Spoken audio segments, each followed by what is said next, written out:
All right, on this episode of Bare Knuckle Bowker, very excited to be talking to an individual who's going to be vying for that BKFC UK Featherweight Championship, which goes down on March 14th. We have BKFC Fight Night Newcastle going down with Gary Fox and James Lilley knuckling up and towing the line. And great having James back on Bare Knuckle Bowker today. How you doing, man? I'm good, mate. Good. I'm good. Thanks for having me back. No, it must be exciting though. I mean, back in the mix against a top man and fighter per a recent post you had there talking about no bad blood, all respect, just business. And I think this is one of those kind of fights, like it really just on paper expresses like a very exciting, high octane kind of fight. And you don't need like some sort of, I guess, beef or some conjured up rivalry of some persuasion to really sell the fight. Like the nature of like what you guys bring to the table sells the fight in and of itself. Yeah, I said I know I've known Gary for a couple of years. We've done quite a few rounds sparring together. Always talking to each other when there's fights or we're in the same arena. We've shared changing rooms, giving each other advice on opponents. So I consider him a friend. It's just the nature of the business. We've been looking to move to 145 for a while. We did a catch weight at 150 back in June, easy. 155 is quite tied up at the moment, so there wasn't really many options there. So it just made the only fight that made sense at that weight was obviously another big name in the UK, which is Gary Fox, and I think he's proven his mettle over the last 3 or 4 years with BKFC. He's won a championships, beaten some good fighters, beaten some really good fighters. And I said, yeah, it's on paper like we don't need the drama behind it. We don't need the beef, the hatefulness of each other. It's just two guys doing a bit of business. And yeah, it's gonna be a great fight. It's I think I don't want to throw shade on the rest of the card because it's a great card, but I see a lot of talk online about mine and Gary's fight, and I think it's going to steal the show. Well, I think both of your resumes really drum up a natural level of excitement for sure. So it would make sense that this would be one of the more hotly discussed fights on the card because, yeah, I mean, you're not like throwing shade at anyone else per se, but I mean, this is the co main event for a reason, right? Like championship on the line. Both of you guys have notable resumes in the sport. So it does make sense. Yeah, yeah. It's said like any other card. I think it would be a main event, but Mick Terrell's from Newcastle, former heavyweight champion. You can't really argue with him being main event. So but I think any other card it would have been a main event fight. And as you said, like we've both done good things in our career. Maybe fallen short at the highest level, but this is an opportunity for both of us to get back up there. And you know, the only bad thing about it for me is that I can consider him a friend, but when we're in there, I just said it's going to be all business and no hard feelings after. Hopefully, Mm-hmm. Yeah, no, for sure. Like I understand the vision in that kind of regard and everything. And I mean, a great belt in and of itself, but it could very much set you up for different opportunities as well. Like maybe even to vie for, I guess, the title overall in the division. Like maybe a Kai Stewart opportunity comes out of that as well. Like not looking beyond the immediate nature of this fight and etc. But it would seem like it would set you up for great things if you get your ideal outcome. yeah, of course. I said, like you said, I'm not looking past Gary, but I think it's hard as a fighter not to see what would happen if you were to win, not to see what will happen in the next show. So you are always trying to focus on the here and now, but you have got in the background that little bit of, that little voice saying, "Oh, imagine you win this." So yeah, my ultimate goal is to get back into the top five of the division and then hopefully challenge for a world title at some point before I call it a day. I just said I can't look past Gary. He's a very tough opponent. He's a very durable opponent. He's been in with some top fighters, so I know I'm in for a hard night. But the end goal would be to beat Gary and then move to the next guy in the list, and hopefully get my way up there and eventually challenge Kai or whoever's got the title at the time. Yeah, no, for sure. And it must just be exciting getting back to it in general because you had that canceled fight in June of last year, and then your last fight being in October of 2024 there, that Felipe Maya fight. So it must be exciting to be getting back to it in general. Yeah, I think the losses I experienced with sort of in that like 8 month period, although two of those guys were world champions, another guy was at a higher weight, blah, blah, blah. They think they would have kind of derailed me, but the Birmingham fight last year put me back on track. And I feel like though this is my 8th fight with BKFC, 3 of those have been title fights. Only 2 of those have not been against guys who have been ranked or holding a title, or fought for a title. So I've shown that I fight top contenders, that I am a top contender. I've gone for a bit of a bad patch. I've kept myself in shape as I've got older. I don't spend much time out of the gym these days, so I'm always ready. So yeah, I'm excited to get back in there and show that I've still got a lot left in the tank. And I'm excited to get going. It's going to be a great show, one of the biggest they've done in the UK. I think they're looking at between 7,000 and 10,000 people there, so it's going to be great. It's a great atmosphere. And I'm excited. I'm just at the moment I'm struggling to focus on anything other than the fight. My mind's sort of racing all the time, and it just goes to show what fighting means to me. It's just on my mind constantly.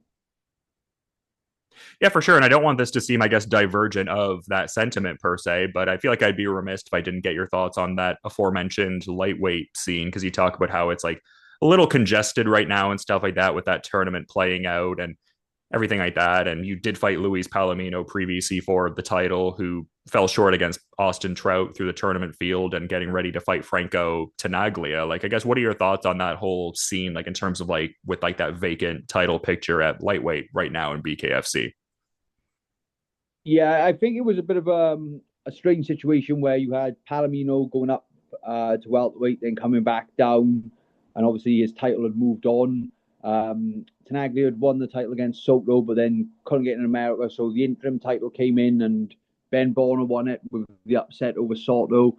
So I think it was a really good way to find out who the top dog is, and I like how it's going. It's a really good matchup in Franco and Austin Trout. I'm excited for that one.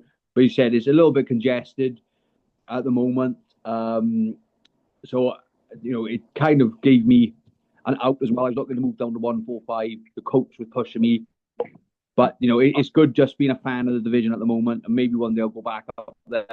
But there's some really good fights up there at the moment, and I'm excited to see what happens in the final of this tournament. And then see what happens beyond that.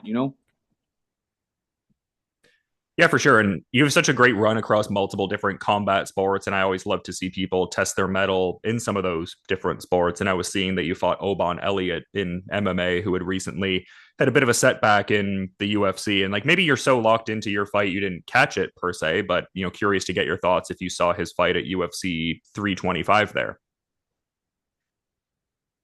I didn't see the fight. I saw the result. I know Oban, but usually in the UK, the Australia cards are on like 10 in the morning our time. Mm-hmm. But I think because Paramount have come in, they've changed to sort of the American times. So I missed it, to be honest. I haven't been great sleeping in this camp, so I had to catch up my beauty sleep.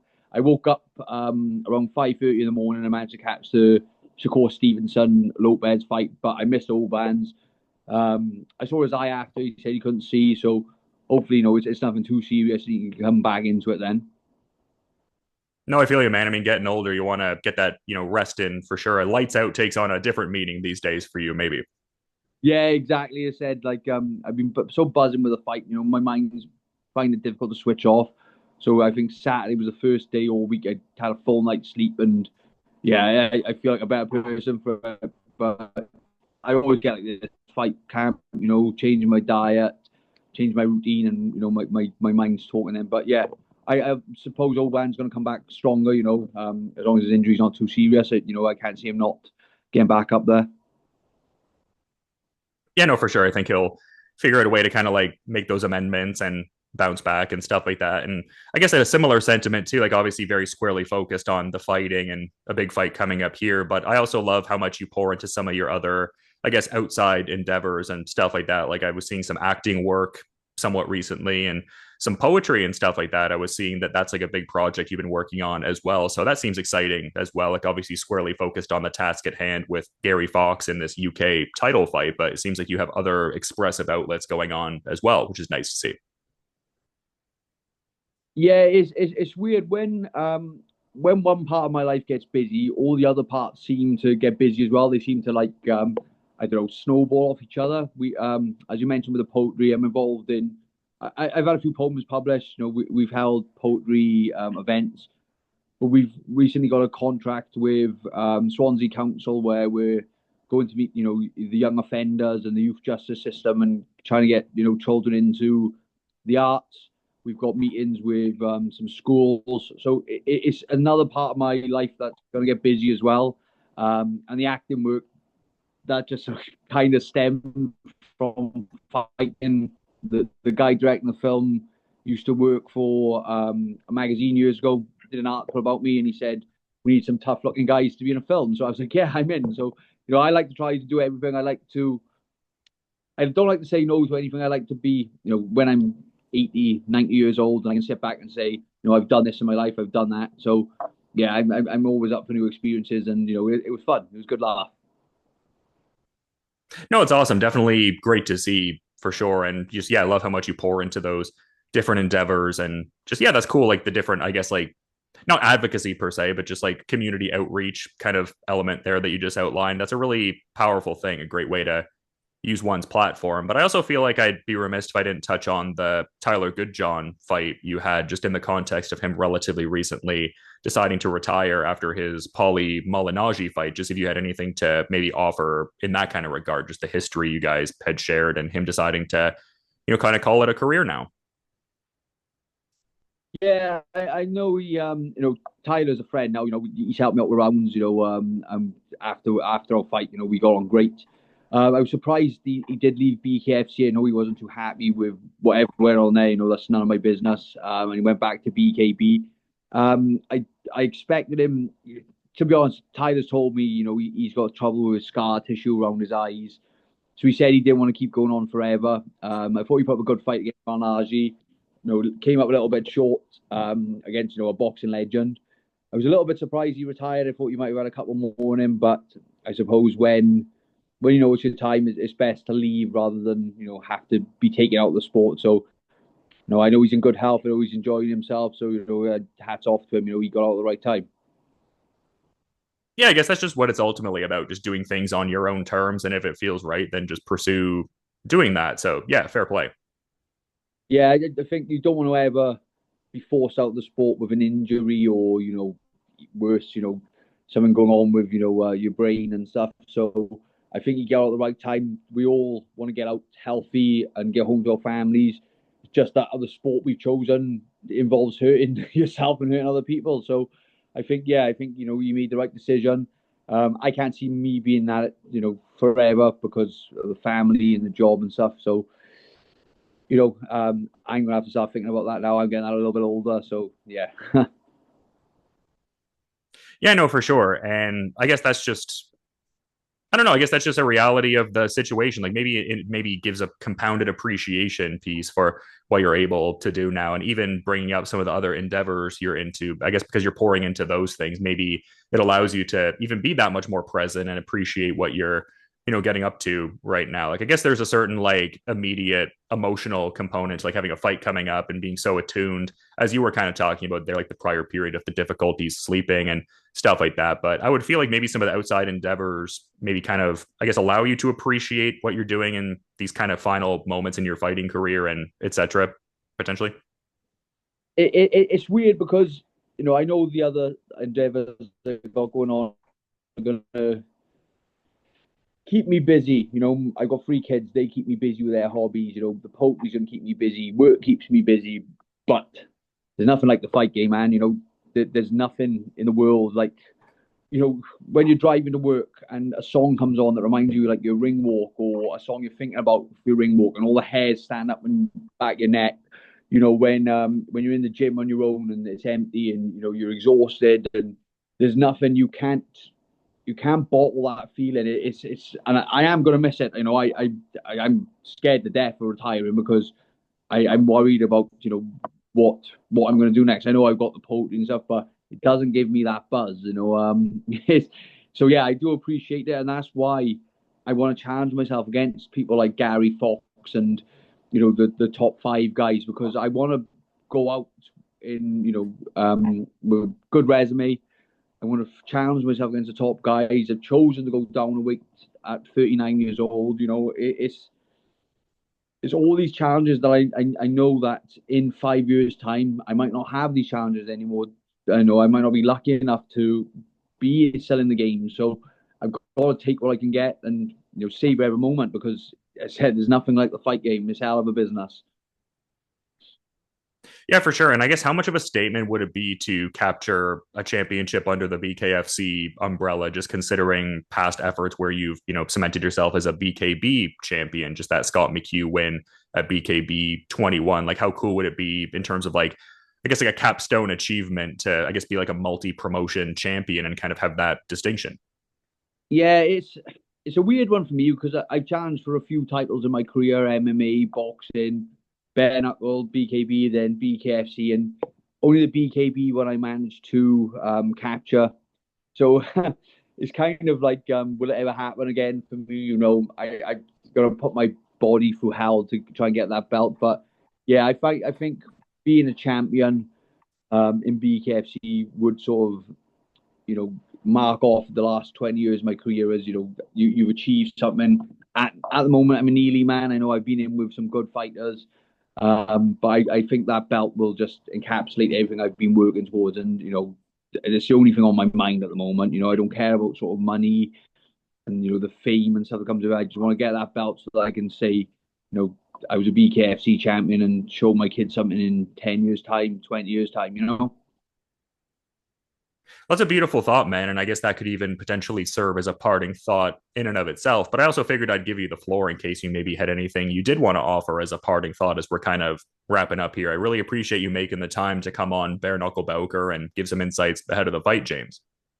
No, to be honest, mate, I'm really appreciative of you having me on. It seems like when I get a fight, I miss doing these podcasts, I miss doing these interviews, I miss being on website and stuff. And when you're in fight camp, you're thinking, oh, I got to do this, I got to do that. But when you're out of it, you're like, no one's speaking to me. So, I really appreciate you having me on. It's great to be a part of it. And yeah, I just like to say, to all fighters out there, if you do guys do interviews, podcasts, do as many as you can because at one point in your career, it's going to stop, and then you're going to be gutted you missed the opportunity. So anyone out there, get on, get interviewed.